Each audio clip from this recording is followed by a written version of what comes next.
Welcome to another inspiring episode of the Elite Expert Insider Podcast. Hosts Melanie Johnson and Jenn Foster are the owners of Elite Online Publishing. They're both Wall Street Journal, USA Today best-selling authors. We're really glad you're here because this podcast was designed for you. Meet industry experts that share their secrets and strategies. Get successful results for your business in money, relationships, health, and your life. Each episode is going to inspire you to take action towards reaching your greatness. Hi, everyone. It's Melanie Johnson with Jenn Foster, my business partner at Elite Online Publishing. How you doing, Jenn? I'm doing great. It's a fabulous day. It is. It's always a great day to be on a podcast, right? And learn and inspire and get motivated. So we want to remind you to subscribe to our podcast because we do that every single time. We bring you amazing people here that you can learn from, get inspired from, and take your life to the next level.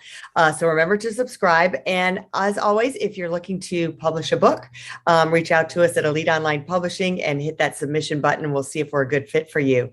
So today we are very honored, and it's really a special treat to have one of our authors, not just one of our authors. She is like the boss when it comes to being an entrepreneur. Well, not an entrepreneur, just a businesswoman. She has overcome so many different things. So if you want to be inspired today, you just hang on and hold on to your seats because we got a lot of great information for you coming.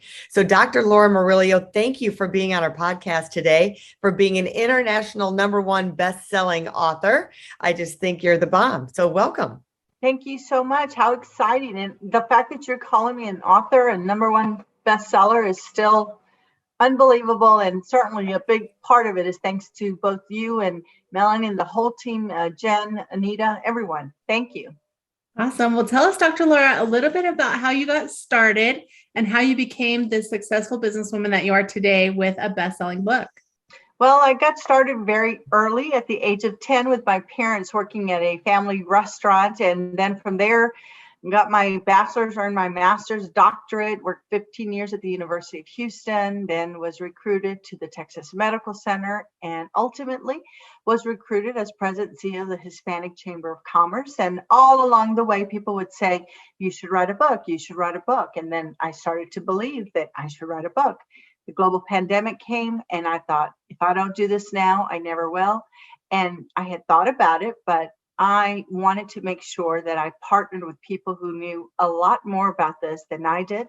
And it just never felt right. And when my friend Jamie Roots had written his book, and he and I saw each other, and he said, you should write a book. And we sat down and talked. And before I knew it, pandemic was, just horrible here in our city and across the globe. And met with you guys, began talking, and before I knew it, I had signed a contract, and there was no turning back. It was all go, go, go. And I think it was only maybe 6-7 months from the time that we signed and got started to getting your book out. So it was really fast. And the book is Lead in Life. So check that out. I want to put out the name of the book. Lead in Life at drlauramurillo.com. And yes, it was definitely on the fast track. And that was the only way it was going to work for me personally. And all along the way, you guys introduced new ideas, thoughts, and helped me, again, overcome any challenges. And for folks who are thinking about it, what I'd say is that certainly I believe I have skills. I believe I have talents. But I also know that there's a lot of things I can't do, don't know how to do, and have no interest in knowing how to do. And it was great to have a team that could step in and understood where my strengths were and my needs and all of that. I still laugh because I was asked to work on the cover of the book, which in my mind, I knew what I wanted. And when Melanie and Jenn, the team, sent me some type of document that I didn't even know how to open, my response was markers and a sheet of paper, and I drew a stick figure and I wrote out the cover of my book. And so the point of that story is that if you really want to do this, just get started. Take that first step. Don't be overwhelmed. They're going to walk you through the process. And as long as this is important to you, you will do what it needed to see it to fruition. And for me, that meant keeping my full-time career going, managing 2 very highly motivated daughters that were 18 and 22, and television and radio and interviews and everything else, and starting this late in the evening, on weekends, early in the morning, to get it done in a very condensed period of time, because that's what I needed. And so you're not alone. It has absolutely put me on turbo if I wasn't already on turbo speed. So it's been really exciting. Well, let's dive into your amazing career. You started at the chamber, and it was really this small Hispanic Chamber of Commerce in Houston, and now it's the largest Hispanic chamber in the whole country. How did you do that and consistently produce and be productive and consistently continue to grow? Well, if you read my book, Lead in Life, you'll learn all about that whole process. But here, briefly and shortly, is to say that I was doing really well in the Texas Medical Center, reporting to the CEO on the executive team, and had no desire to leave or do anything else. What I knew, and I always have known, is that I love helping people, and I'm challenged by opportunities where it's tough, right? Even with this book, I needed to be able to do in less than 10 months. Just personally, my need was that. And so I served on the board of the chamber, and it was having many challenges. I didn't see the chamber for what it was, but instead I visualized it for what it could be. And I used my 3 Ps that I've used my whole life: people, passion, and persistence. And there were a few folks on the board at the time who said, "You can do this, we'll help." And I took that leap of faith. I left an extraordinarily great career in the medical center to take on something that I believe was needed. And I saw the need of a strong business organization that was more than just about Hispanics. It was about diversity, equity, and inclusion. It was about going in and building something with other people. And I recruited 1, 2, 3, 4, 5 people, however many I could. And I took it one step at a time. And I talk about that in the book. Is you don't go from no book to a #1 international bestseller. There's a lot of steps along the way. And the same with this chamber. And I realized that if we were going to be successful, we couldn't be like the chamber of yesteryear. That in fact, if we were going to grow and expand and be, in fact, influential, that we needed to have the right people on our board. And every person we put on there brought a new skill set. And today we have some extraordinary board members. Paul Murphy's the first white male to serve as our chairman. And we're not just Hispanic. We're about business. We're about economic impact. And it's been such a privilege and a pleasure and honor to serve as president CEO for now almost 15 years, Melanie, when prior to my tenure there, we had 4 CEOs in 3 years. And so sometimes it's not about what you see, it's what you visualize in terms of what can be. And for me, people, passion, and persistence have made all the difference. I love that you had that vision, because a lot of times in anything in life, you can say you want something, but if you don't visualize it, like you said, visualize it and know what you really want and how you want it to look, then it is easy to take the step at a time to get to where you want to go, because you have that end in mind. And I think, we kind of did that with your book, right? Like when we started with your book, it was, what do we want the book to have? That's the first question. What's the why? What do we want people to say when they're done reading your book, right? So I love that you have that. And to have the diversity, equity, and inclusion, a lot of chambers, especially, here we have a couple different chambers. We have a Hispanic chamber and a Black chamber and different chambers here in Salt Lake. But, I was always like, oh, well, why would I be a member of that? Because I'm not a Hispanic person or a Black person. Right.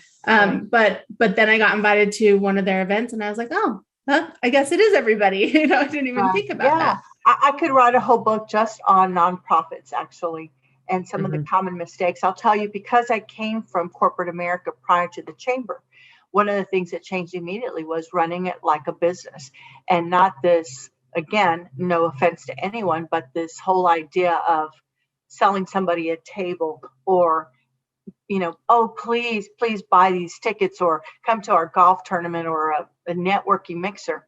We do none of that. And so changing the whole dialogue with board members that were accustomed to that to say, oh, by the way, we're not doing that anymore. and we're going to stop everything. We're going to assess everything, and we're going to see what's profitable, see what is not. We're going to hire the right kind of people. We're going to recruit different kinds of board members based on industry sectors. And oh, by the way, they may not be Hispanic. Was, again, at the time, not necessarily well received by all, but as with everything, success has many fathers, failure has few. And so I've been blessed to surround myself with really smart people who were loyal and believed in me. I've failed all along the way, but I've just gotten back up again and tried a different way. And I'm just happy to see that Houston has such a vibrant business community, and that we're respected, and that we have influence, and that we're inclusive. And it's not just Hispanic, it's about economic impact. And everyone that I know, maybe a couple, are all about economic impact, because believe it or not, that solves a lot of challenges and problems if you are financially in a position to help and serve and do for others. And it's been a fantastic ride. And, I want to share, I want you to share the story of your persistence, because so many people give up so easily. You have a lot of stories about being persistent. The one that always sticks out in my mind is the one with Tillman Fertitta, getting him to talk. If you want to share that one or another one, but I think that's one of the really great things of your story is how persistent you were, even when you may have had no's a bunch of times, you just didn't give up. Sure. Well, one of them, and I will talk about the Tillman Fertitta one, but another one is my background, like you, Melanie, has been, journalism. I thought I would be a reporter. I would sit and watch Barbara Walters and the local television stations, and I wanted to share stories, tell stories. And so when I came to the chamber, I thought, well, if we're going to really catapult and own this space of business, then we have to have a television radio program. And for a year and a half, people said no, or they'd say, go to the Spanish language stations and do something over there. And my response was, but wait a minute, the people that I'm talking to, the people that are in these spaces speak English. They watch CNN, they watch the local news, they watch Bloomberg. And so I was turned down repeatedly, but I kept at it, and I changed my approach. I changed my strategy. I talked to more people, and ultimately the general manager of KHOU CBS said, come on, let's do this. And I've been on the air with them as founding executive host and producer for now over 11 years. And not only there, but on radio, on 6 of the top radio stations in the city. And then ultimately, yes, I did go to Spanish language radio and television. And so it's looking at something I go back to, it's not what it is, it's what you visualize that it can be. Same with Tillman Fertitta, billionaire, owner of the Houston Rockets, largest restaurateur, not just here in Houston, but in New York. I knew that he could benefit from understanding our community, and that he employed so many Hispanics, and that it was important to have that connection, because I knew there was more we could do, not only with him, but with his different enterprises. And so, of course, they said no, sent me letters. I kept trying. I talked to people he knew. He was on the board of regents at the university. I got the president to introduce us. I was on boards that he or family members were on. And so anywhere I could, I'd make my introduction. I'd say, come out and speak. And they all said, Dr. Laura, he does not do that. Well, that for me was a clear sign that, okay, this is a challenge, and let me keep trying. And at the end of the day, it was trying to show value. And ultimately, after 2.5, almost 3 years, when I could have given up, finally, he did, in fact, accept the invitation and came and spoke at the chamber. And for me, one of the funniest moments was him arriving and looking around at a luncheon that prior to my becoming president CEO, there may have been 300 to 500 people at the event. So he showed up and looked all around this huge ballroom. And he said, there must be close to 2,000 people here to listen to me speak. And I said, well, you're right. I said, there are about 2,000 people here. However, none of them know that you're a keynote speaker. And so we both chuckled, and we've had a great relationship ever since. And that's what it's about, right? You aim high, you work hard, you compete against yourself. And that is always a way of just keeping that bar high and making sure that you've got a board who believes in you and that is, opening doors and blocking and tackling. Rest assured, Melanie and Jen, this is a very, very hard gig that I've had almost 15 years. And every day, every year, there are new challenges. But I've been fortunate and blessed that I've got a lot of people who always step up and are there to support all the things that I need to do to get this job done. I love that. And I love how you looked at it in a different way and took a different approach. And you didn't just go, okay, I'm now the president of the chamber. So, we'll just keep doing what you guys have been doing. No, it's let's take a look at this and see how we can make it go to here. Yeah. Right. And it's a lot harder. I could have just done it the way it was being done before, and my life would probably be a lot slower, but that's just not my nature. And not only that, but I also realized that in order to have all of these other toys, if you will, right, and just different opportunities included raising over $20 million in in-kind services, everything from accountants to billboards to radio, television programs, printing, just whatever I could look at that costs money, trying to figure out, okay, how do we not pay for that? Mm-hmm. What can we do to be of value to them? And so I go back to business. Luckily for me, I grew up in business with my family, with my father in particular, and understood that money comes in, money goes out, and you've got to bring in more money than what is going out to be successful. And that's how all of this has evolved. And so as I thought of the book, it is a business. And whether I realize it or not, I am officially an entrepreneur in addition to my full-time work that I have, because there's so many opportunities to educate and inspire and motivate others to share their story. And I've been doing a whole lot my whole career, but certainly now with the book, it has changed the conversation, and it is an additional stamp of approval of you being an expert, of you being a leading voice that sets you apart from others. And so it is worth all of the many nights that you'll put to get it done, and weekends and doubt and all of the above. But no, you're not alone. And I know for a fact that the success of my book would not be what it is had I just chosen to go to the local print store and carry the book in my car. It was having a team that was guiding me and talking to me about things I had no idea what they were talking about. And they slowed down to walk me through it. And there's still a lot of things I don't know. However, having said that, you've got to start somewhere. It's that first step. And once you take that first step, then you're in for a ride. You're definitely in for a ride. Yeah. I want to talk about a little bit about the VIP day that you did with us, because that was the start of crafting all the content and going through and getting your ideas and seeing it come together. Tell me a little bit about that experience. Well, way back when. Yeah, it seems like forever. You see the packet, and I saw all of the info and VIP day, and I thought, okay, well, they're really exaggerating in terms of like what's going to happen in 5 hours or whatever it was. And it just seemed almost very carefree yet structured. And so I didn't know really what to expect, other than before I knew it, I had shared a whole lot of things. And beforehand, you guys had information. And then I realized, like, walking out of it after being on Zoom with you guys, is that there was in fact this framework, this blueprint, which started everything, right? And how many times did we rewrite a paragraph or a story or take it out or leave it in?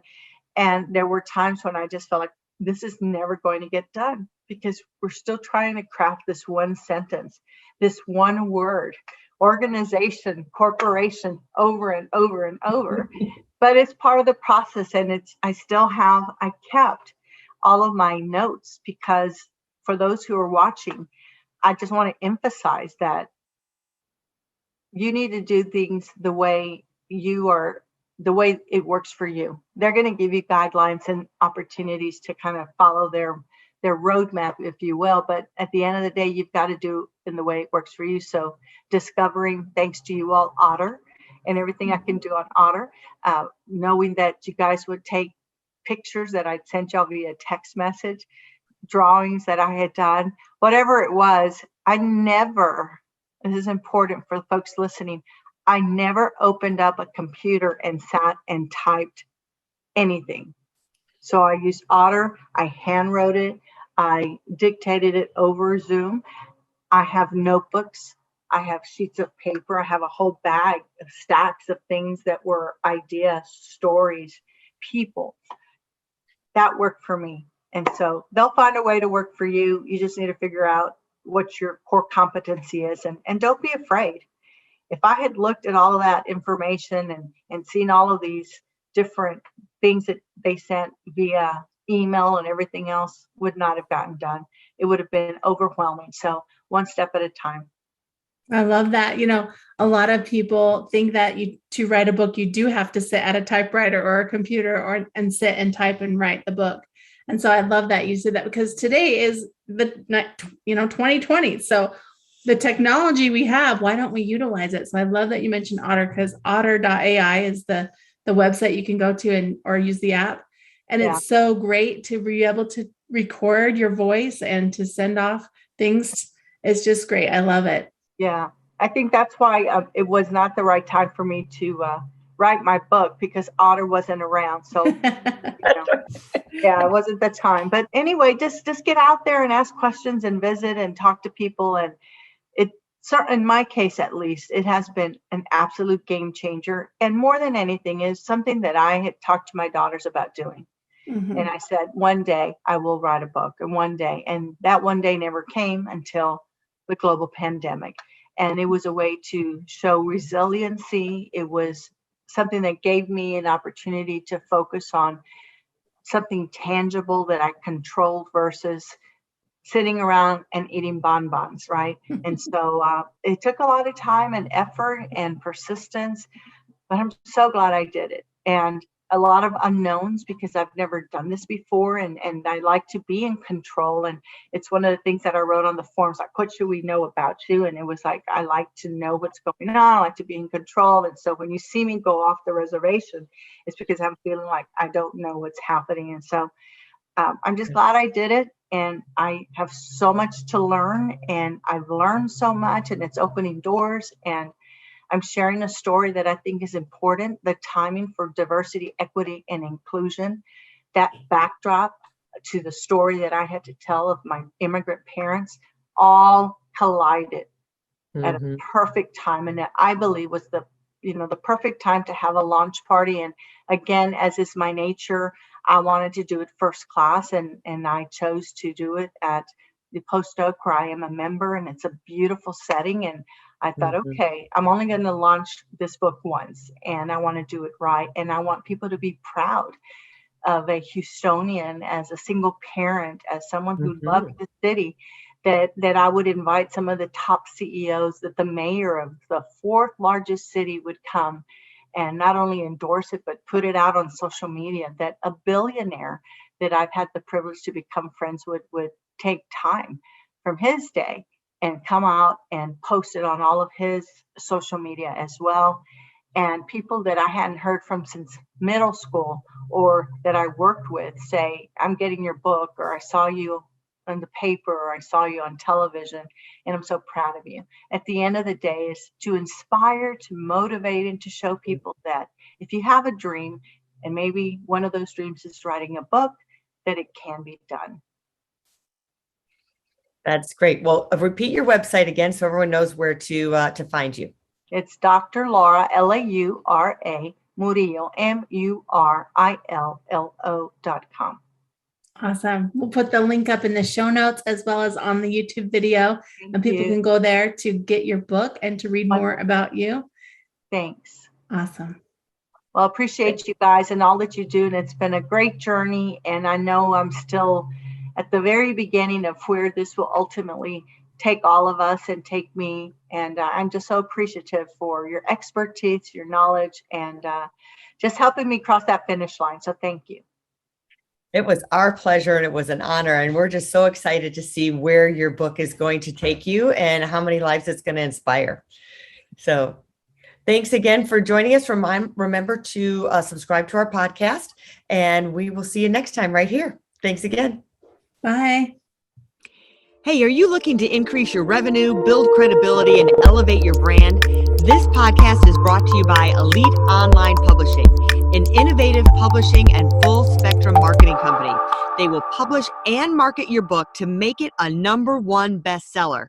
Becoming an author is the best way to market your business. So contact them at eliteonlinepublishing.com today. All of their authors become #1 bestsellers.